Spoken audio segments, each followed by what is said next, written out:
£4,900 of flagstone or quartzite.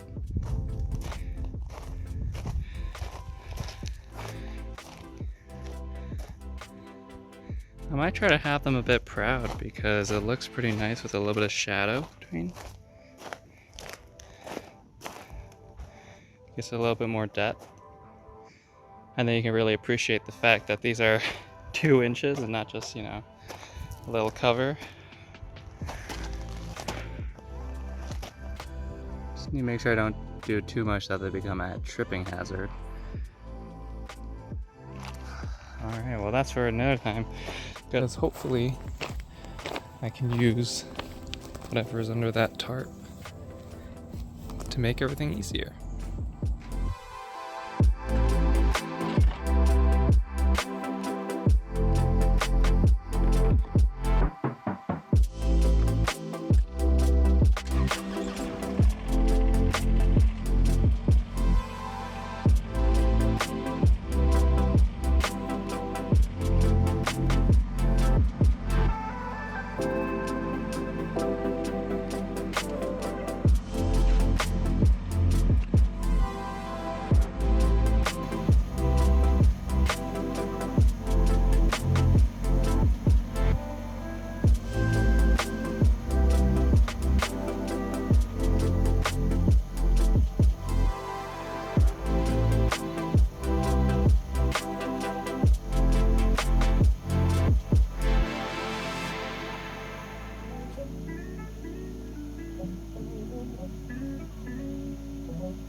while I have a second, I'll just come back in here and say the reason for why we're doing all of this clearing. Back originally, all of this area used to be a lawn, and we had it replaced with all this gravel. The one issue is that when they replaced it with gravel, the entire slope was translated into our finished fire pit. So what we're doing here is taking some of the rocks on the upper levels and pushing it towards the lower levels. Hopefully this will lead to a little bit of a more level fire pit, which I think would look a lot better. Now, what this does mean for our flagstone is that there's going to be sections where it's just sand on top of dirt. Typically with a flagstone, I believe you want to use a dry bed, which is gravel with sand on top, and this will really help your stones from cracking or moving. But to save us the trouble and my inexperience with the backhoe, I'm just going to go ahead and leave it as dirt and sand, and we'll figure out how well that works in the long term.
It's been a couple days, but the flagstone is done. It's in. This is a sort of like a one step at a time kind of thing. First I put in the seating, then I put in the gravel, and then I put in some flagstone. So I'm gonna try to keep everything rolling, maybe one small step at a time, as you know, I don't want to spend too much money at the same time, avoiding like a sticker shock.